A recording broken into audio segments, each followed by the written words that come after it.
جب بہت سارے مسائل، ساری چیزیں آپ سے مجھے جاننی ہیں، مجھے یہ بتائیں کہ اللہ تعالیٰ جو کائنات کا مالک ہے، سمندروں کا بادشاہ ہے، اسے انسان کا، بندے کا ایک آنسو بڑا مقبول ہے، وہ جو احساس ندامت کا ہو۔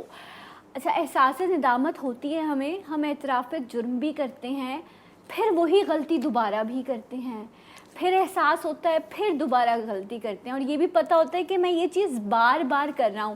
تو کیا کوئی ایک ایسی چیز ہو سکتی ہے جس میں ہم غلطی سے توبہ کریں اور پھر مستقل مزاجی کے ساتھ خود کو روک لیں؟ کبھی مجبوری، کبھی حالات ہمیں دوبارہ سے اس چیز پر لگا دیتے ہیں۔ بسم اللہ الرحمن الرحیم۔ اللہم صلی علی سیدنا و مولانا محمد وعلی آل سیدنا و مولانا محمد وبارک وسلم وصلی علیہ۔ اسی حوالے سے اللہ تعالیٰ نے قرآن پاک میں فرمایا، قُلْ یا عبادی الذین آمنوا علی انفسہم لا تقنطوا من رحمت اللہ۔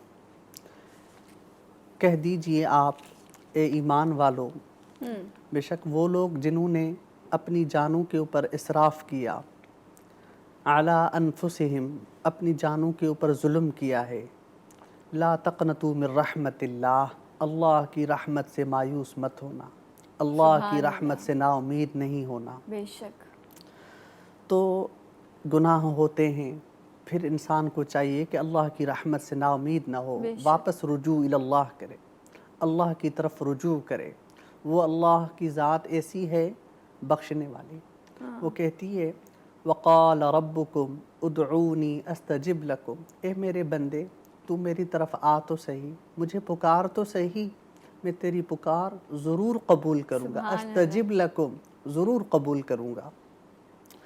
تو گناہ ہو جائے، پھر حدیث پاک اسی ضمن میں عرض کرتا ہوں، کل بنی آدم خطاؤون وخیر الخطائین التوابون، تمام بنی آدم گنہگار ہیں، بہترین گنہگار وہ ہیں جو توبہ کرنے والے۔